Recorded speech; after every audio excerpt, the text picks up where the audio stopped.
emergency for the first time in about This is Jim, and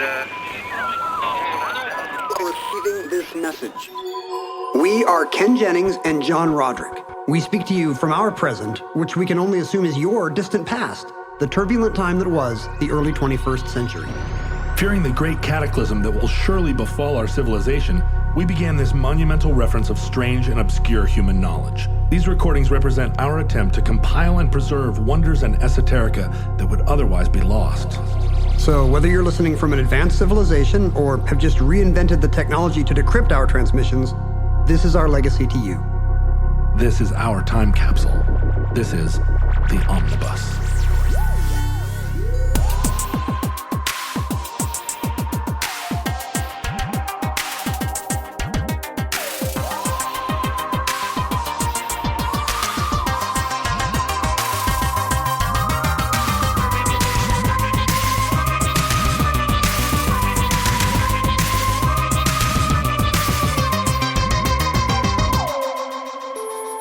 You have accessed entry 292.ZP0110, certificate number 34659, The Crash at Crush.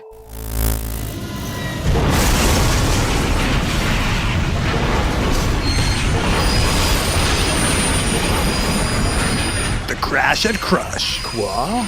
Do you like this about American culture, the love of just big destructive spectacle? Yes.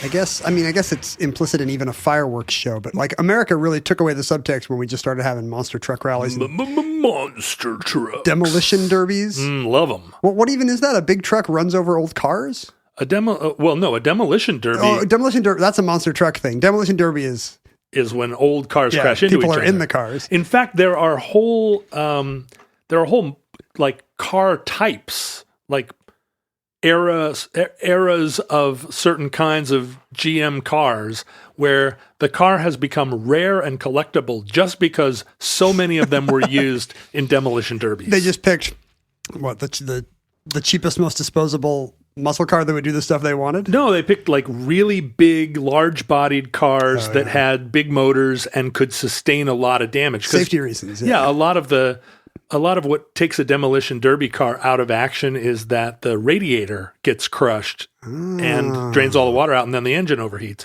So cars that had radiators that had enough steel in front of them that they were protected.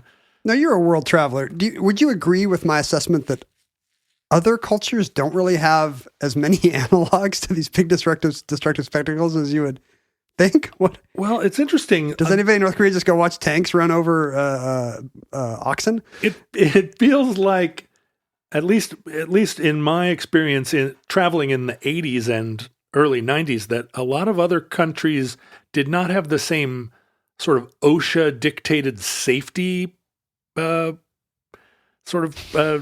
protocols. So any sport or event could turn into a demolition derby? I mean, if you think about the running of the bulls. Yeah, that's true. If you think about a lot of those pilgrimages. Also, I went to a couple of fireworks displays in Europe where it seemed like they were just setting off the fireworks on the ground. And they were like major fireworks displays. Some kid is holding one. Yeah, like the guy would light it and throw it in the air. And so these things, and there was no fence or anything keeping Something people you'll notice back. very quickly about Europe is you just go to a waterfall or a glacier or something, and it won't be regulated to within an inch of its life by lawsuits.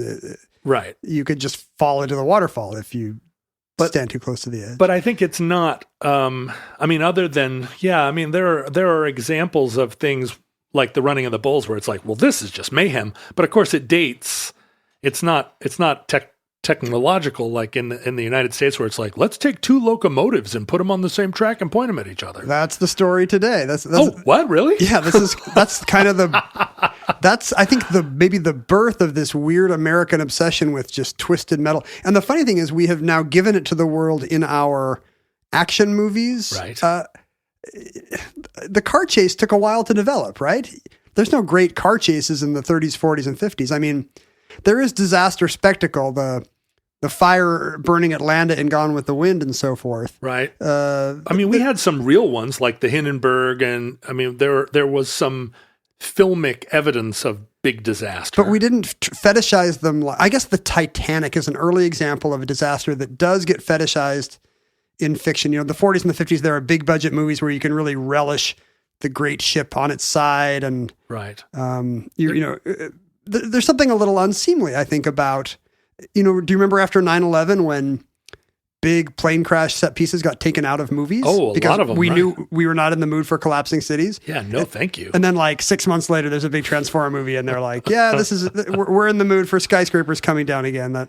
That lasted a few months. But yeah, you definitely watched Fight Club in a different way after 9/11. Even, any movie, even a Godzilla type, no matter how fanciful the movie, monsters blowing up buildings, you were a little bit like, ooh, I don't know if I'm ready for that. But there is something about maybe the way you contextualize it in fiction that makes people able to handle it. Maybe the Hindenburg made us want to see more explosions, and real life plane crashes made us want to see planes come down. And I guess King Kong is kind of that's true. A little bit close to this, but yeah, you're right. It wasn't until The French Connection, where we had, or what's that Steve McQueen movie where he drives the green Bullet, where you have these action set pieces. And they get crazier and crazier, and now the cars go on sidewalks and downstairs and on one set of tires, and it's kind of become its own thing, divorced from the muscular viscerality of Steve McQueen actually upshifting 8 times and somehow in Bullet. But when you watch Bullet, the thrill is less about whatever the car chase is about and more about the fact that he gets that car airborne, and you're like, he is not going to be able to recover. If one thing goes wrong, that car is going to roll. So it's really more about the actual physics of the car chase and less about because now you watch a car chase like that and you never actually really feel like the stuntman is in danger. Yeah. But I think it's because now you know how digitally assisted it could be, unfortunately. And I guess Steve McQueen also in The Great Escape had that wonderful motorcycle.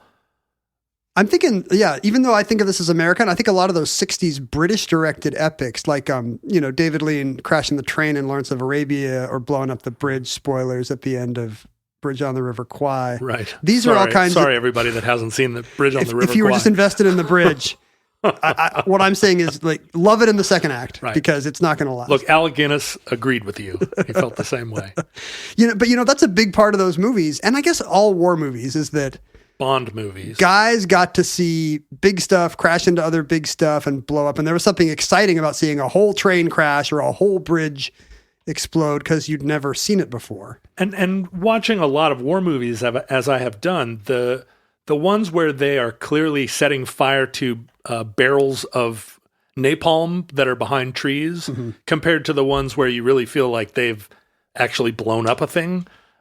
It's a huge difference, and it's being navigated during that period. And today, of course, both options are neutered by more likely, digital fire, the pixels you can sense. Yeah, and movies will go to great lengths to show no, we really put a bomb under this Jeep. Look, because they know people want that sense of metal and fire and shrapnel.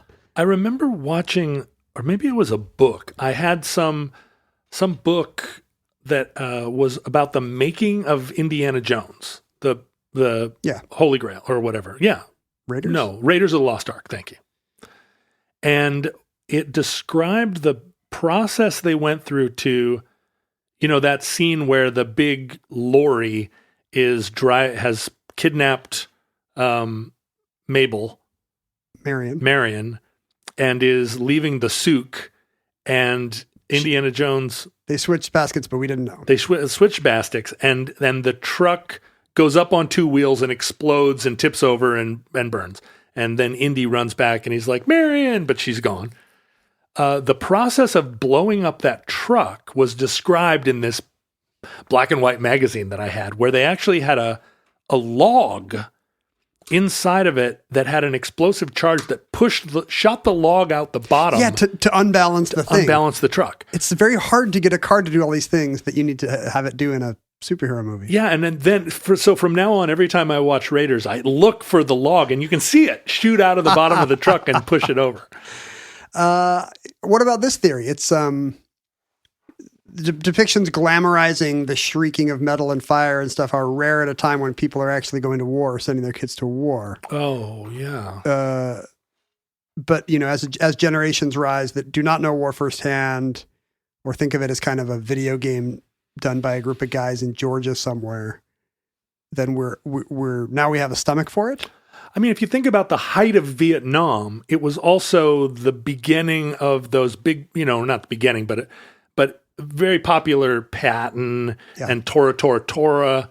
There were a lot of the really big budget epics that were really crashing planes. Yeah, we're gonna refight World War II here for you, and P-40 Tomahawks are really easy to come by, so we're gonna blow up 10 of them on the runway here. And that's at a time when their controversial war is on the bad war 6 o'clock news every night, and nobody wants it. Yeah, but I think that that part of the appeal was that was the good war, and there were still and the greatest generation were all in their 50s, so they were like, we want to see a good war where the bad guys are bad, not this war where the hippies are winning. Well, a seminal moment in this development of the American taste for massive, real, visceral destruction in front of your eyeballs happened in the 1890s. What? Really? So early? Yeah. This particular story takes place in Texas, but there had been train crashes of this kind earlier that year in just outside Columbus, Ohio. And it later spread as kind of once these two became big moneymakers and made headlines all over the world, it became a thing where towns and railroads just started crashing trains into each other as kind of a turn of the century WrestleMania. Well, and sell tickets. We must have had at the time a lot of old locomotives that nobody was using anymore. That's what happened here. It's easy to, unlike some of the demolition derby cars, it was easy to find surplus locomotives. It costs you almost nothing to run them into each other. Right. This particular collision, which happened just north of Waco, Texas, at a place called Crush, was the brainchild of one William Crush. It was a place called Crush. Yes, but not really a place on the map. It was an early example of a pop-up business. Uh-huh. The town of Crush was created pretty much overnight over one weekend in September of 1896, just for the sole purpose of ramming two steam locomotives into each other. So was it a fake train? Or I'm sorry, a fake town? Did they actually build a town? They built as much of the town as you need. It's to the degree that Coachella is a fake town. Oh, I see. Okay.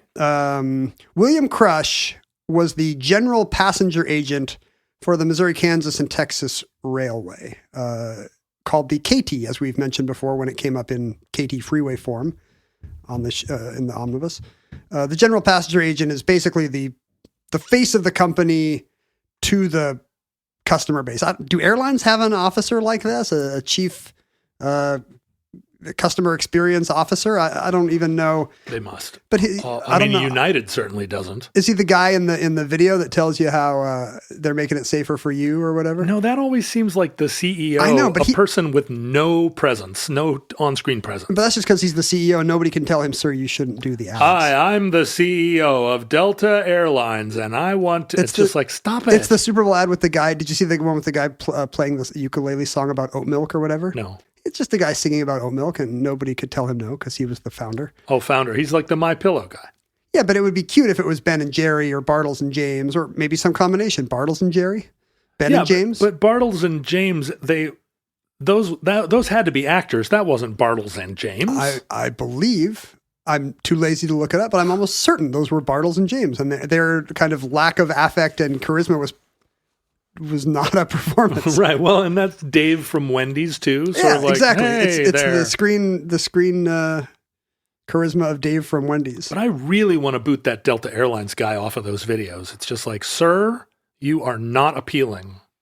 I mean, you're a nice looking man, Isn't this I guess. The thing we you're believe rich. about capitalism, that tall, well-spoken, charismatic white men are taking over all these positions? If so, why are they so terrible about doing the safety video? They're really bad, and you're absolutely right. It's just like, can't tell the guy no. That's good. Maybe it's a true meritocracy where these people just happen to be good at their jobs, and they suck at the public facing stuff. I mean, then it immediately segues to all these totally super attractive people that are, I guess, actual airline the employees. real pilots and flight attendants who won the contest to demonstrate the vests are always really good, I think. Yeah, pretty good. Do you remember when that redheaded Delta stewardess became like a celebrity because she was in every video? She was super striking, like beautiful, but also to the point of being weird looking. Yeah, like distinctive features. Yeah, like UFO.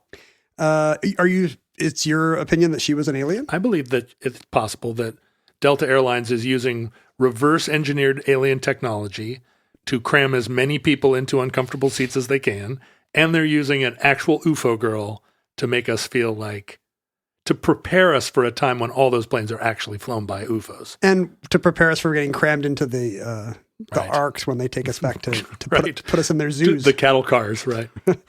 But the passenger agent at the time also, he's not just customer service, he's also kind of he appears to be kind of a public relations side of the company.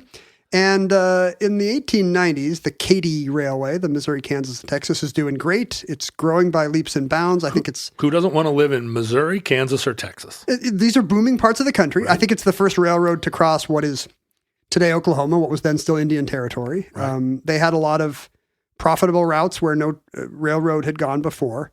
But it was a time when more and more railroads were getting into the business, a time when you would want to differentiate yourself from the competitor and build a loyal following. Sure, the Atchison, Topeka, and Santa Fe is also in there trying to steal some of that business. And catchier, Atchison, Topeka. It sounds like a train. It does sound like a train. Missouri, Kansas, and Texas, it sounds like three monopoly properties you want all three of. Right.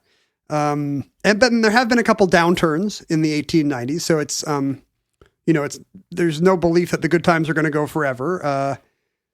So I'm just trying to explain why a railroad would go to the lengths of just creating its own Coachella and crashing two trains into each other. My question about all this is, how does a railroad think that this helps their business to advertise what is probably a real fear, which is two locomotives on the wrong track crashing into each other? You're saying there's a reason why airlines don't crash planes into terminals. Or they don't show movies that have crashing airplanes in them on in-flight movies. And when I was a kid, the first time I ever saw Rain Man, I was on a plane. And all the reference, Dustin Hoffman spends half that movie talking about historic plane crashes. Right. And it was all taken out. It's all taken out. And I believe the only airline that left it in was Qantas, because he makes the point that Qantas just never had a major crash. But yeah, I mean, two trains crashing into each other. I guess then you think, look how lucky I am that I wasn't on that train.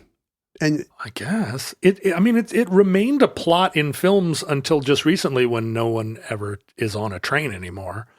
But I mean, trains crashing into each other until the 90s. We talked about this recently in the Allegheny Time entry, that it was in an era before plane crashes, terrorist bombings, etc. It was the scariest thing you can think of. Yeah. This was probably people's go-to nightmare fuel from a headline. Was not a riot, not a bombing, not a tornado. I guess it could have been an earthquake, but only on the West Coast. Who has earthquakes? Yeah. And nobody lived on the West Coast. And also, you can't really visualize, nothing about a hurricane making landfall is sudden or filmable even. Yeah, or suspenseful in a way. And I think that there was a real lack of knowledge about tidal waves.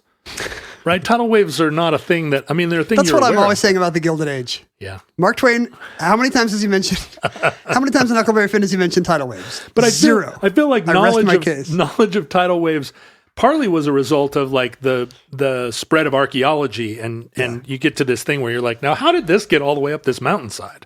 Oh, tidal wave. But in hindsight, I think the thing that led this railroad to say, let's get in the headlines by crashing two trains into each other, is actually the trains are kind of incidental. We've always said on the omnibus that everything goes back to World's Fairs. Absolutely. And the prior year, in 1893, the Columbian Exposition, or whatever it's called in Chicago, had pretty much invented the modern Midway. I mean, we still call it a Midway because the one for that World's Fair ran down Midway Park or whatever it was. Oh, interesting. I didn't know that. Yeah, they were not called, that was just kind of the main alley of this fair that had all the fun games and stuff. was along this kind of boulevard that was already called Midway. I definitely invented the comics of Chris Ware, Yeah, the exactly. Columbian Exposition. You wouldn't have sad Chris Ware comics without it. But so this was the new hot entertainment trend that insofar that public relations existed and brands were chasing trends.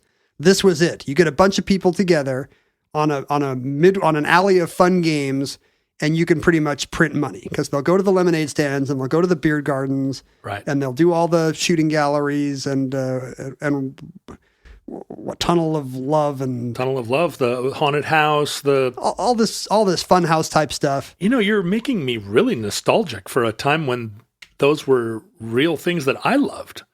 Was this the late 19th century? Do you remember when the Seattle Center had all of those things, like the Space Mountain and the cotton candy and Were you sad when they tore down the fun forest? I was. I used to love going there. I always used to say it's neither fun. I tell the kids would always want to go.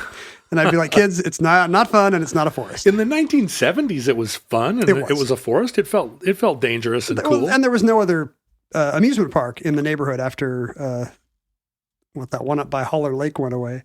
Oh, I don't even know if I ever went to that one. Well, I think it was gone by the late 60s. But that was where my parents would go. Holler Lake. What was it called? Playland up on Aurora.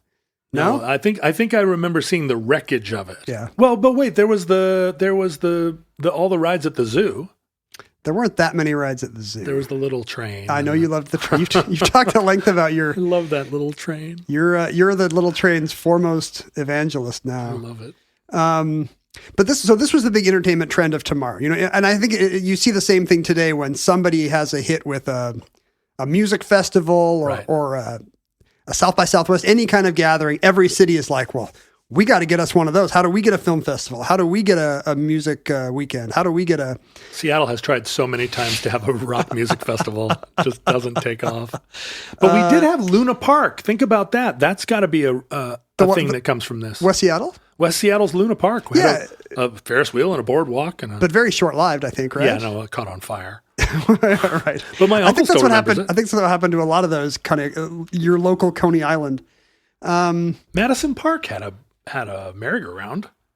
Yeah. Yeah. And a dance hall and whatever, what must have been a sideshow. So everybody can have one of these. You can set it up, take money in hand over fist for a week or a weekend or whatever. And William Crush reads about a successful Ohio outfit crashing two railroads and thought, oh boy, that's the kind of thing that thousands of people are going to want to see. They can't go anywhere else for it. I got all these locomotives. It's on brand for us, a railroad. Who else can do it? Because somebody's got to build the track and provide the railroads. What is the derivation locomotives. of the name Crush? So his name is William Crush. He sets up this the little town he builds north of Waco, Texas. He calls Crush, Texas. And you're asking how a person can be named Crush? Well, because it seems so cool. What kind of culture or is like it what Krasinski and then it got Ellis Islanded? Crush? It's not a name I've ever heard. No, but it's pretty cool. It is very cool. And it's irresistible for the papers, which even in its time, I think this event is called the Crash at Crush, which today sounds like a Thriller at Manila style right 20th century coinage. The Crash at Crush. It does. It feels like being named like Johnny Dangerously. Right. It seems made up. But nobody can deny that the Crash at Crush is a very catchy thing to call. And the newspapers loved what they called the realistic and expensive spectacle of the Ohio crash. And so the Missouri, Kansas, and Texas Railway falls in line behind William Crush's dream of ramming two locomotives into each other at high speeds. God, it's my dream too. I would love to see it. Oh yeah. But there are some downsides. Pieces of flying locomotive killing spectators. For example, I would say that's the main one. Spoilers. So a whole town is built just north of Waco again in a convenient valley. Miles of track have to be laid. These 35-ton locomotives have been recently retired and replaced with larger models. I guess this was a time of transition. Yeah. Rapidly advancing technology in the Gilded Age. So it's easy to find two old 35-ton locomotives that still run fine. He asks on the technical side, he wants to know if anything could go wrong. What could go wrong? If you ram these things into each other at high speed. And 2 superheated boilers. Right. And all the engineers are like, it's fine, it's fine, it's fine. Then one guy is like, the boilers could explode and kill everyone. Then the next guy's like, it's fine, it's fine. So only one guy tries to warn him. And of course, he's outvoted. Sure. There's always one scientist waving a sheaf of papers at these things. The seas are rising. The Judd Hirsch from Independence Day scientist. So he disregards this and goes ahead. The two locomotives are repainted. One is now number 1001, red with green trim. The other is the Christmas train. The other is the 999, green with red trim. Oh, the other Christmas train. Yes, I guess it's harmonious. Mm-hmm. I noticed that in the Super Bowl this year with kind of, red with black trim playing black with red trim, basically. It was nice. It was like somebody had actually designed the game for a change. Oh. When the Broncos play the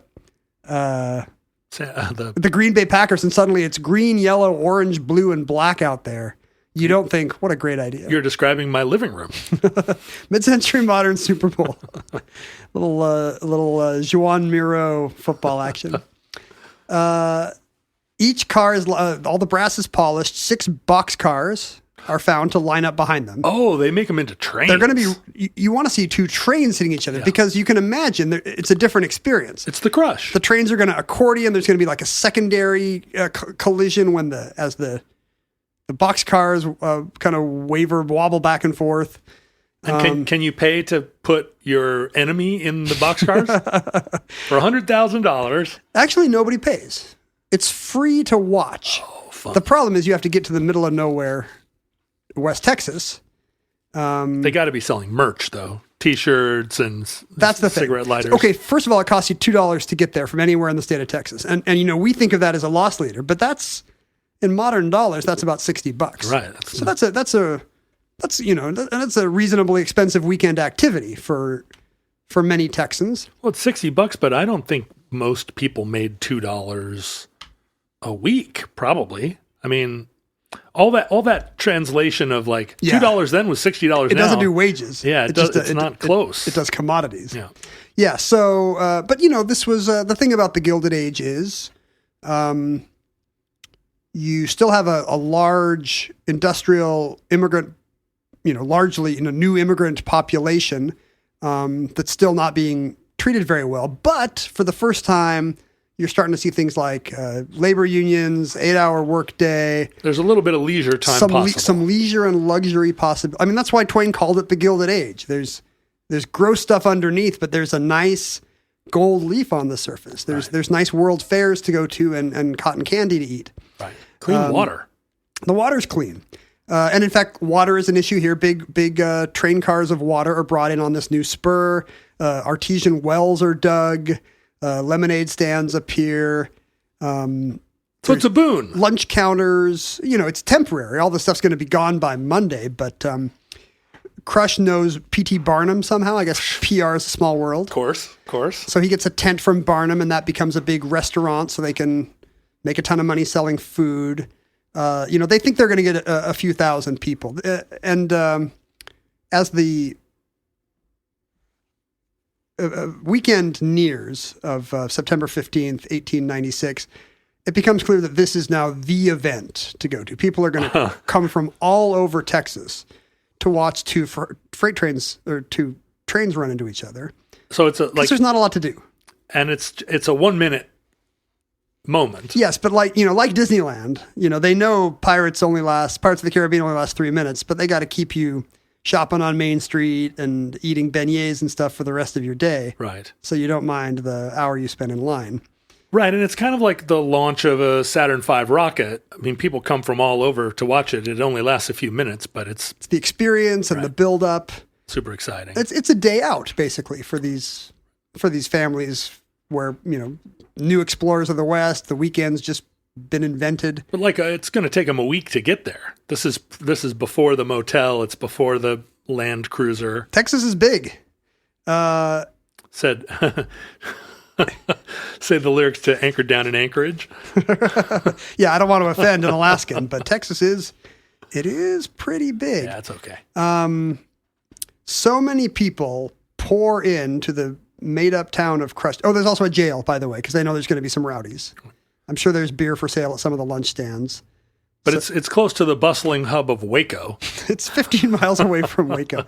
The thing about West Texas, then, is there's no college football. The first college football game has only been played 3 years ago. And that's what's kept the people of Texas pacified for decades. So there wasn't anything else keeping them from wilding. They don't rise up against their capitalist oppressors because they're worried about beating Peytonville or whoever the next town down the line is. Right. But at the time, there's nothing going on. So everybody boards a train.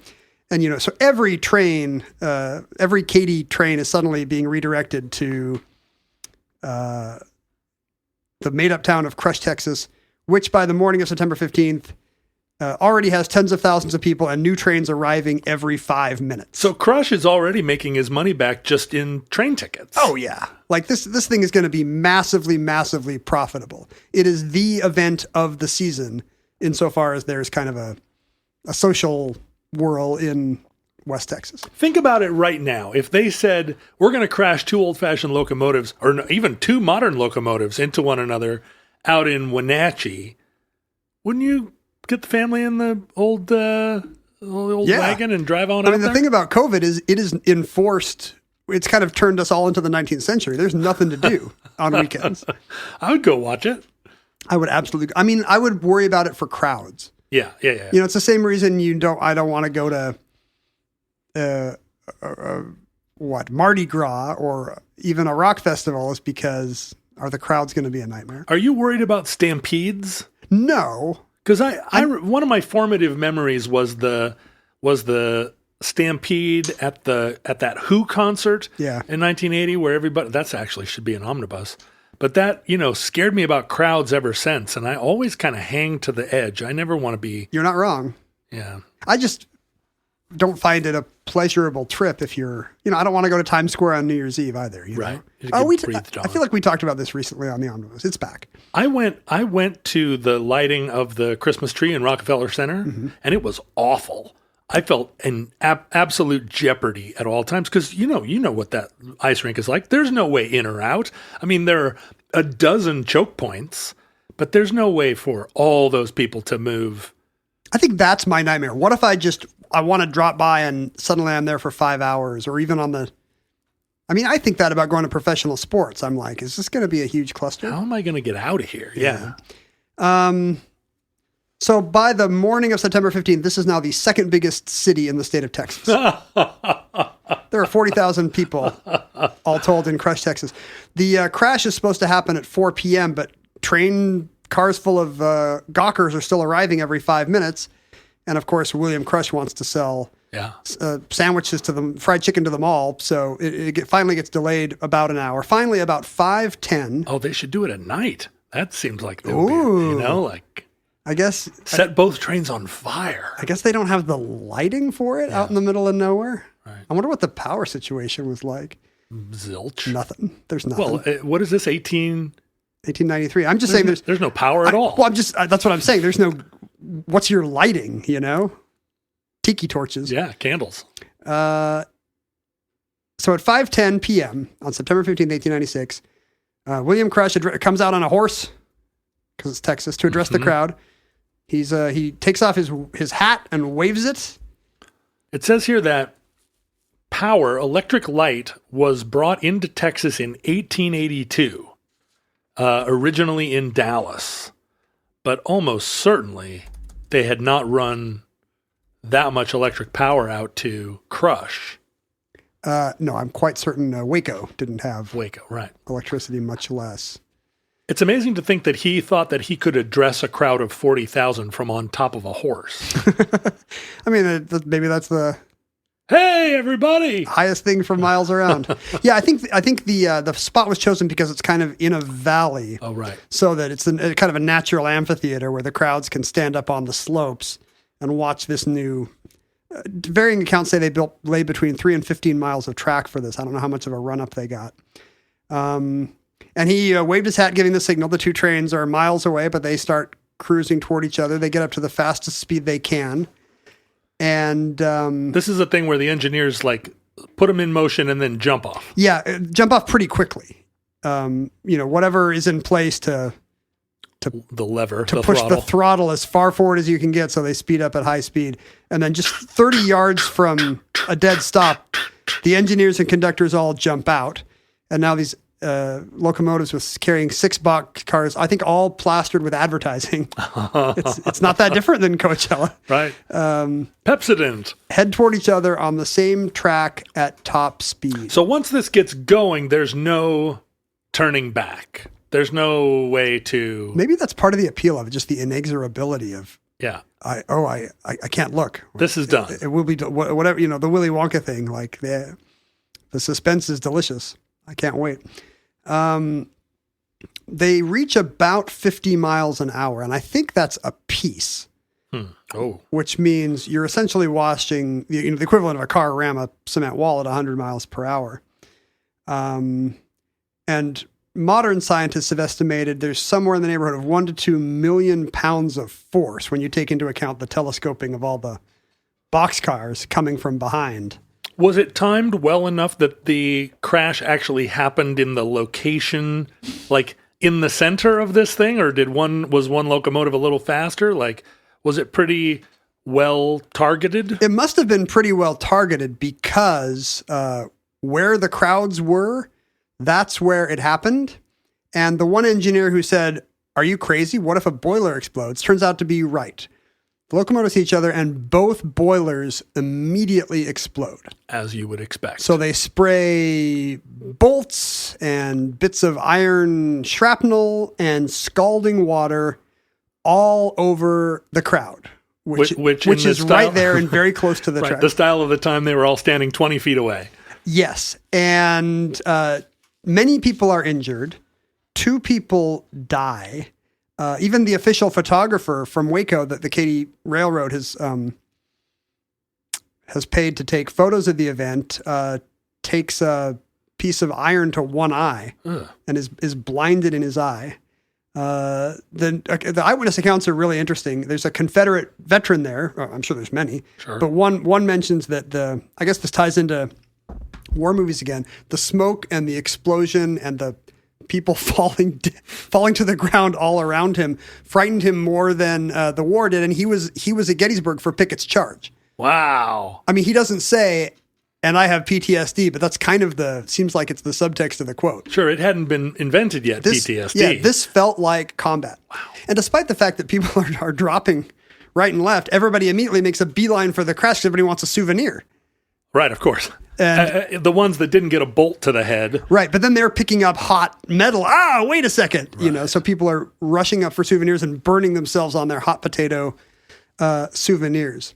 So this goes from spectacle to fatal disaster in seconds. And interestingly, it doesn't seem to have colored anybody's view of the event. The newspapers were raving. Everyone still has a great day out.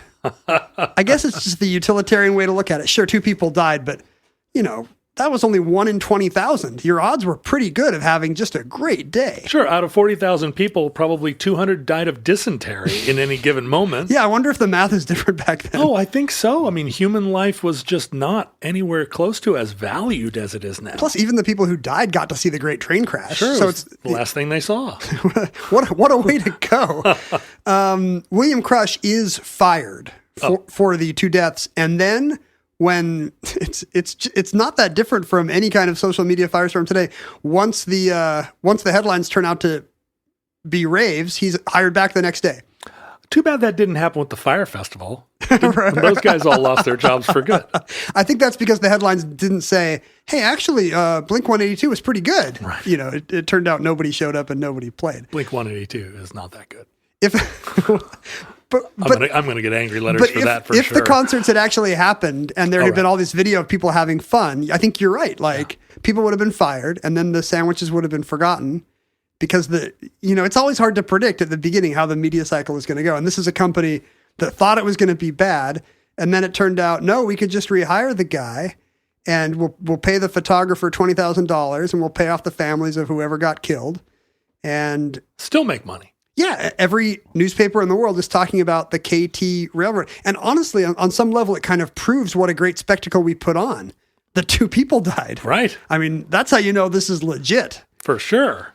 And to me, the greatest sign that that it didn't become some traumatic 9/11 style stain on the public consciousness is that Scott Joplin, who was touring Texas at the time, was so impressed that he wrote a piece of piano music called The Great Crush Collision March and put it out a month later and had a hit song. Yeah, why did he make a march instead of a rag? It should have been a rag. I guess maybe this again is the war movie thing. There's something militaristic about steam and fire and metal. And it was a hit. And he had a hit song with it. But this was during a time, I should mention, where hit songs were how much sheet music you sold. Yeah, exactly. Because there would be no way to listen to any of your favorites perform them because you did not have favorite performers. So people all across the country sit down at their parlor piano. Your favorite performer is Mom or Sister Ethel. Mom starts picking it out, like, here it goes, like, sing along. But this is kind of the precursor of, I guess, an American century of people being willing to pay good money for the little shiver you get up your spine when things blow up real good. I mean, I guess I spend no time watching things crash on the internet. Videos, yeah. I mean, my favorite is when they take a big ship and beach it on those beaches in India where they do shipbreaking. Oh, I love those. I'll watch those all day. But for me, it's got to be harmless. Like if it's some dashboard cam, I'm always kind of wondering, you know, how like we talked about in Faces of Death, you know, how many people died to bring us, how many Bothans died to give me this amazing Russian dashboard cam video. Yeah, unfortunately, the years that I spent on 4chan, which only recently did I finally bounce myself permanently off of 4chan. But one of the things about 4chan was all those unedited, like Russian dash cam videos and plane crash videos where it's jumbo jets that, you know, lose control, or military jets, and they go straight into the ground as a big fireball. Or the ones like security cams of gas plants where the whole, you know, there's a fire in a gas plant and everybody runs and then the thing blows up in a way that you can't even imagine. Huge explosions. I watched those and consumed them all. And they're terrible. Eventually, I couldn't watch the ones where people would get electrocuted or, like you say, like crashes where you're like, ugh. Well, people died. This whole thing, you know, from the 70s Towering Inferno, Poseidon Adventure movies all the way up through the Shield helicarrier crashing into the Potomac or whatever, you know, our appetite for seeing massive things or explode. Once again, all the fault of a World's Fair. They're not. That itch is not scratched by superhero movies where buildings are collapsing and it's clearly digital, right? I mean, you don't get the same experience watching those. It's not the same, but it's an experience I like better. I like the clinical experience of knowing no humans were harmed in making this, whereas just watching a refinery blow up on the outskirts of Bangalore or whatever, like that video, too ominous for me. How did you feel about the tidal wave videos from Japan? Or from Thailand or whatever? I watched those videos. There's nothing like them because on the one hand, you're like, part of you is I'm the water and that's amazing. But then part of you is like, I'm somebody in that line of cars and I'm not going to make it. I don't know why. I guess it's the question of who you identify with, but you know, doing both at the same time was very schizophrenic experience for me watching those videos. Our daughter was born 2 days after the Japanese earthquake that produced all those tidal wave videos where the water just keeps rising. That explains her radioactive powers. Yeah, that's right. And she's a Godzilla. We were super worried about it. Like here she is, like brand new baby, and that Fukushima plume was arriving in Seattle. But she does have superpowers. We're grateful for that. Telekinesis and the ability to drink 7 cups of hot chocolate. Yeah, the historical record doesn't say which of these people got train powers. But that's how it would work today. Right. What is a train power? Tonnage? Cartage? Releasing... Full of steam? Yeah, shooting steam at your enemies, I guess. Full of hot air? Yeah, probably shooting steam, or maybe just you run like the Flash, but you make choo-choo piston sounds. Consumption of coal. There you go. Finally, a superhero that can get rid of all this coal. Thank you, Matter Eater Lad. And that concludes the Crash at Crush. Entry 292.ZP0110. Certificate number 34659 in the omnibus. Futurelings, in the unlikely event that social media still exists in your era and is not 100% train crash videos, you can find all of our shows archived at Omnibus Project. And that is true on Instagram and Twitter and Facebook and so forth. Our handles were at Ken Jennings and at John Roderick. I have a Patreon, but you can support this show at patreon.com/omnibus project. Fun fact about this show, The Crash at Crush, it was suggested by our listener, Peter, who had his maybe significant other, Brittany, gift him a Patreon how wonderful. membership of the show. And by giving it at the Washing Bear level, he got to suggest a show topic. Yeah, unlike my personal Patreon, this Patreon actually has tiers that provide you, the Omnibus Patreon has tiers that provide you with actual rewards. Here's how this works. If you give it that level for, 6 months or whatever, we say, hey, you get to suggest a show now.